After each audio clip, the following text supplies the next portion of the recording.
many of you saw the random app that we created for last night's class, and you will have all either seen the slides, the product deck for the creation of that app, if you were in class, or you've seen it in your assignment or by talking to your teams. So in addition to all of that, I just wanted to give you all a quick walkthrough just of the technical side of that app. This is not related to anything you need to do as part of your assignment, but it's just, you should see this app on one level as another reference to different implementations of things, because I'll be adding things to it over the next month or so as well. Different bits of functionality as a way to demonstrate different things. And also, I'm just going to start by, after we have a very quick look at the app now, by showing the sort of task breakdown that we did for the app at a very high level, at a very quick level, but as a way for you to use as an example to start thinking about how you break down going from a product or a product concept, and how we can break it down into parts and move through them to actually build something. So first of all, as a very quick recap, this was the random app. We create random groups out of the classes based on some basic logic, assign them a product concept, can change the product concept, and we iteratively go through all of the class members until we have a set of teams, and that's really it. Now, what does that app look like?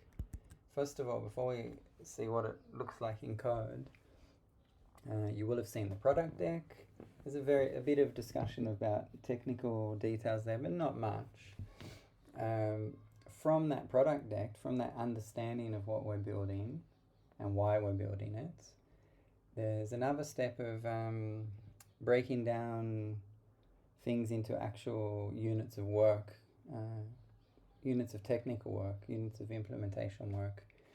And what I have here is not some perfect model of that. This is kind of high level, but I wanted to do it just to share one way of approaching things as a sort of ordered list of things to move through, from building something, from an idea of something to build to actually building something. And I won't go into a lot of detail of what's in each of these cards, but you can think of each of these as an issue that I've created to describe a set of tasks, like one task or a set of tasks. And I generally have them in a linear order here. Okay, when you go to the MVP milestone, and I'll show you how you get there. There's a general issue list, but you can also click milestones and go to MVP milestone, which was the milestone of what we need to have ready for class yesterday. Now, people approach these things in different ways, but this is my approach, and it's a fairly common approach, but this is my approach to this app and to many apps. I always try and start by understanding the data model, the data structures that we need in an app. It's always, for me, it's always the first thing to start from. What type of, I don't mean where does data come from, I mean what type of data are we going to work with, how does it relate to each other, etc., etc. So first step here was create a data model. I've written a bit of information about that, how I'm going to do it in Supabase, a list of tables that I understood that we needed for the data. That ended up, you can look at this yourself. My goal here is not to show you that in detail, it's to show you that that was the first step of the journey. And then, of course, that in Supabase turned into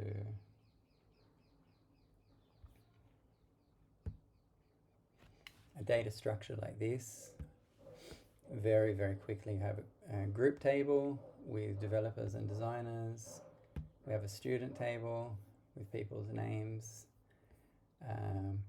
We have a student team and a team table, which is to build a relational structure between students and teams. It's not used yet, and I'll get to that in a minute. And we also have a session table, which is also used for that, which is also not used yet. But I created them, and I'll go over how in a minute. What's important for what's actually in use now is the student table, the group table, and the prompt tables. Prompt company is a list of company names, and prompt idea is a list of ideas, and that's what built that sentence that you all saw. Okay. After creating a data structure, like understanding what the data model that I want is, and then implementing it in an SQL data structure as I did in Supabase, then want to plan out what the API to the data is. So here I understood that what I need is a bunch of raw data that never gets modified. So I want to just get all of that data in one API call. And then I've got two addition, which is the team information, the group information and the student information. I created additional API endpoints for sessions and teams, which was not really in the MVP scope, which I'll talk about in a sec, but I prepared some of the sort of groundwork for that. Okay, and then next steps is that before I didn't even look, I don't think there was a design in Figma at that stage, but there were the wireframes, and because I had a working model of the data and the way data needed to relate, and I had an idea of the user interface, I then went and implemented my component structure, how things relate to each other, how state needs to move between different screens, and so on and so forth. Only after that was in place, that was really sort of just thinking about the raw screens that we need and how we need to move between screens. Only after I had that in place, as something that worked, then I implemented additional logic, like for example I think it's written in here, the product concept randomization, so how I query those two prompt tables, one for companies and one for ideas, to construct random sentences, and also the team randomization, so how we query the team tables and the logic for doing that. As you see, there's some rules around that, which we will look at soon. So even on the first pass over the code base of implementing components, I didn't even try and do that. I just tried to implement the screens and how we move between screens, and then I went a level deeper into the logic. Then Noya did take on all of the design, so an actual pass over the components that already existed, of getting the design elements in. And that's more or less, they're the steps to the MVP that we saw. But then we had open questions. So one of them was related to those extra tables that I had of sessions and teams, was, okay, while I'm running the application, we're building up teams, but if someone accidentally refreshes the application, then we lose all of that state that's been saved. So should we save that to the database? It was never part of the original spec. Could it be useful to create teams and then look back a day later and see what teams we created yesterday? Those things were not part of the original spec, but they were somewhat implied. Like there was no discussion of what would happen if someone accidentally reloaded the application, for example. So I put a little bit of the infrastructure in place for that. But also, as I marked clearly here, this was out of scope for what we're building now.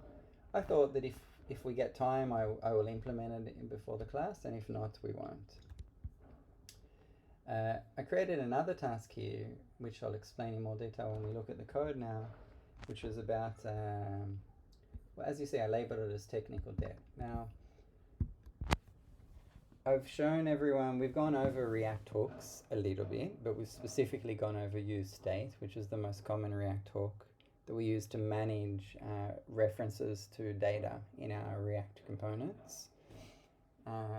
This app has to pass data through many, many components, and by using the useState approach, you end up passing lots of variables throughout component structures, and we'll see that soon.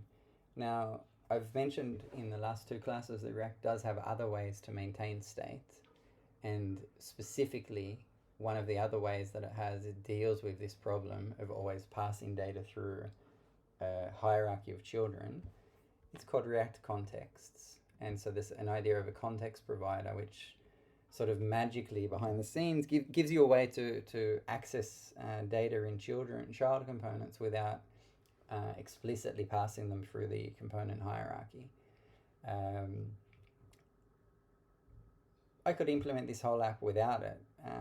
It means that I'm passing a lot of variables around, but I thought it's better to do it in this simple way, and maybe at a certain point in the future, maybe I'll refactor it to the context provider approach to give everyone an example of that, or maybe it'll just come up in some of the teamwork and we can look at that on a team by team basis.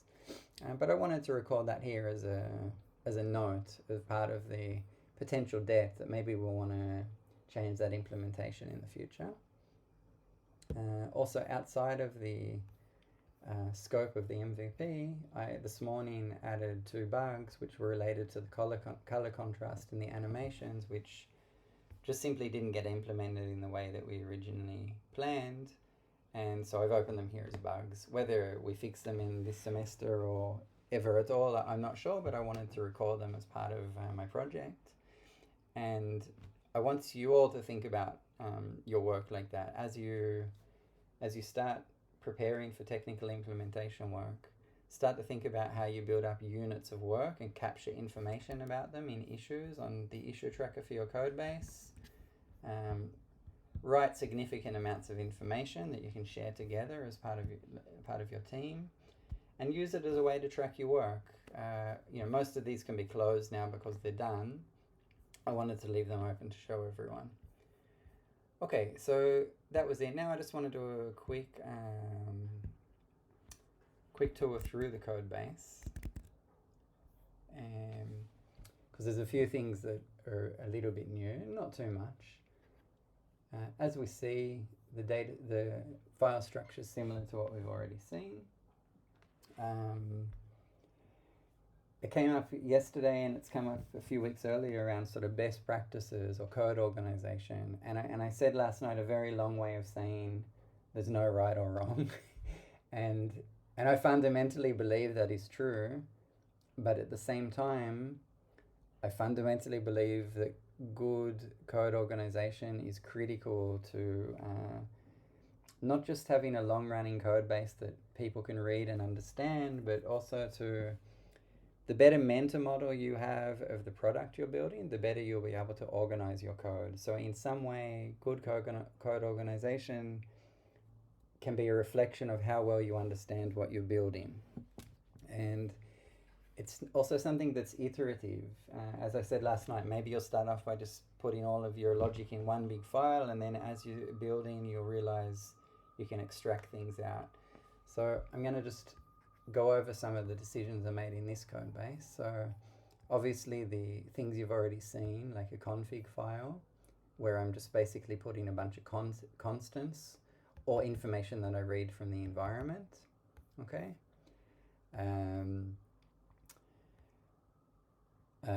Data store file, which I've already shown in one of the earlier videos, which is, I'm just using that for, at the moment I'm exporting to database clients. One might imagine that other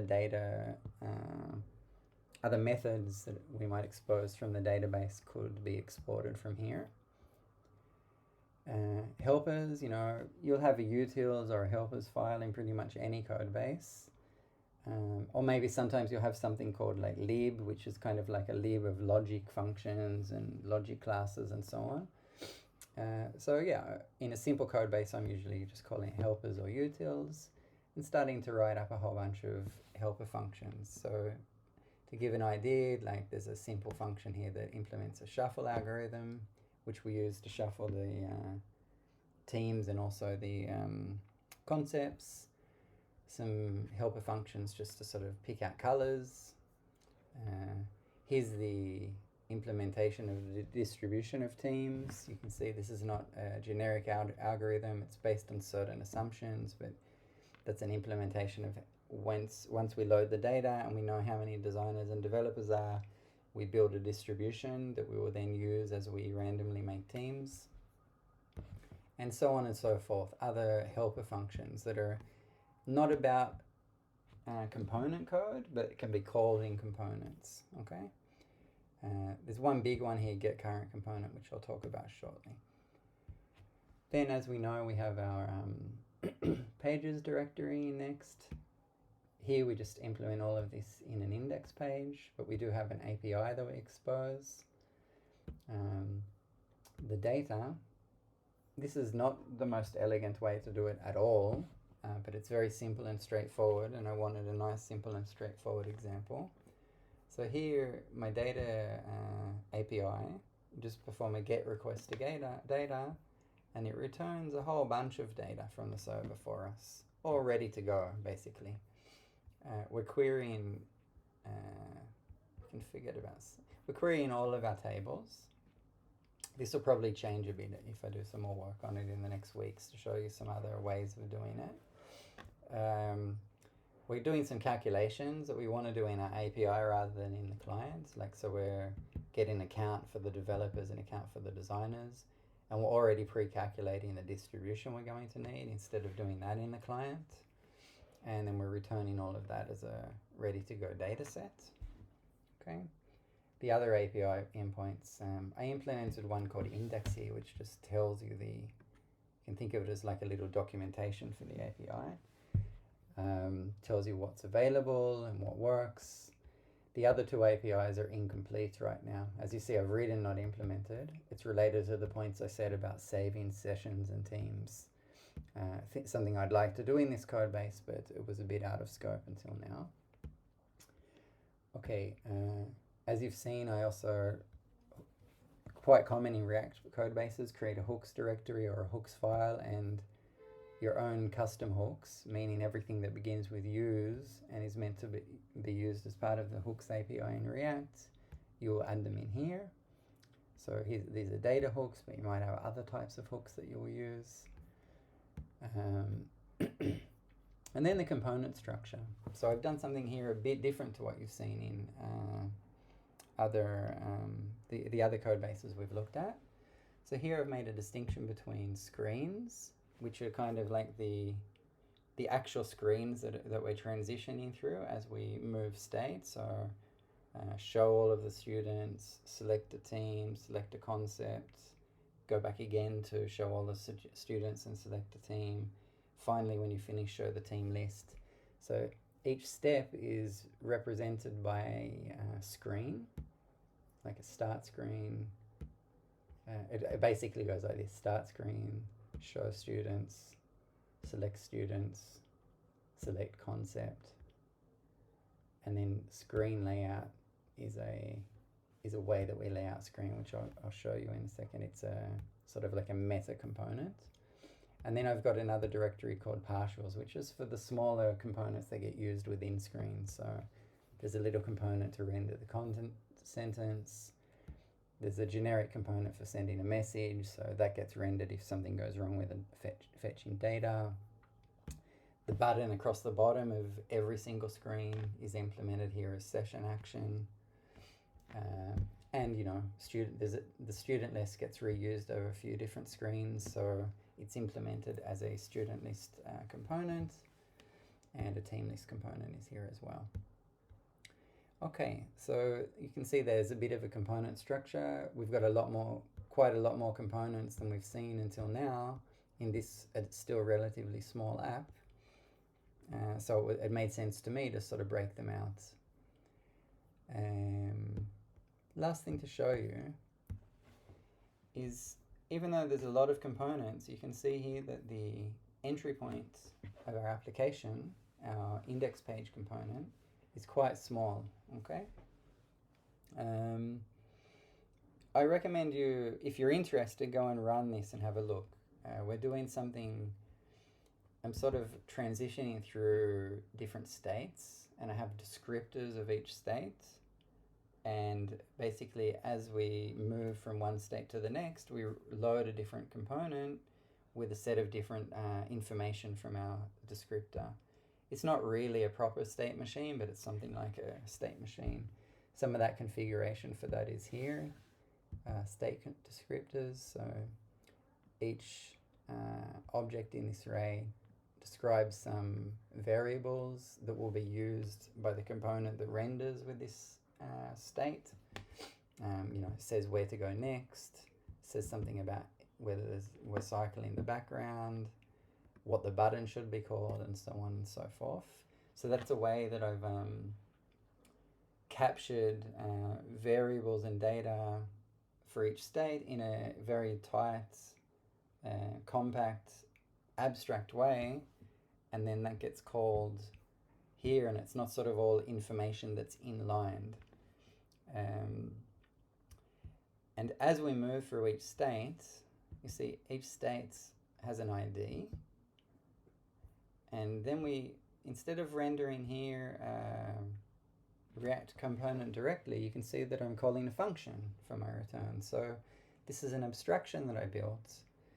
Remember, React components are a sort of unholy combination of HTML and a function in JavaScript. So it's possible here to just put any function you want that returns a React component. So I'm passing in lots of variables that all of my components need. But primarily here, I'm passing in current state ID, which is, this is the state that I'm at right now in this iteration over Teams. And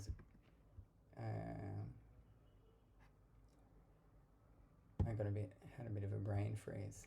So that get current component function uses that current state ID to dispatch to a different return. So JavaScript has a switch statement. It's another way to implement some type of conditional logic. I guess you know it from other languages. Python got it in 3.10 or something, which has been great. So here, depending on the current state ID, we return a different React component. So as you say, state 0, the first state, it returns a start. 1 returns show students. 2 returns select students. 3 returns select concept. 4 returns shows teams. There's some logic inside select concept that loops 3 back to 1 until all of the teams are selected. Is last team, next test. You can follow that yourself. I'm not trying to show you how the application works, but more the way that I've structured it and some design decisions that we've made that are a bit different to what we've seen so far, because we're starting to deal with a fair bit more complexity. You can, again, I'll reiterate, the random app seems like it does very little, but the code in here is a lot more complex than what we've looked at until now. And that's just the nature of building a functioning application that deals with data from different places and transitions through, takes the user through different types of processes that are stateful and so on. And then the thing that I mentioned, last point that I'll say, I'm not going to explain it in detail now, I'm just pointing it out, that I mentioned here about a possible enhancement of not using useState all over the place and moving to this other React method of context providers. You can see what's happening here. I'm just passing lots and lots of, not just data, but also setters through the component tree so that each screen can use those to update things. So at different steps, we need to update the teams, etc., etc. That's what it works. It's the most simple way to do it, and I'm fine with it. It works, and I think it's a good, simple example of using useState. But it does get a bit tiring the more complex your applications get to continually pass lots of data through the component tree. Because obviously from here it also goes through into, I then pass lots into the student list, I pass lots through to the session action. So as I said, there's other ways to manage state that you don't have to pass things through so explicitly. You can just keep using useState for the entire semester and that's totally fine as well. I'm just pointing out that there are again, it's something that I considered by the time I finished this, that maybe I could use a different state management system to make the code a little bit less verbose. That's it, really. That's the random app, and I recommend you run it locally and have a bit of a look around to see some different things that are happening from what we've experienced so far.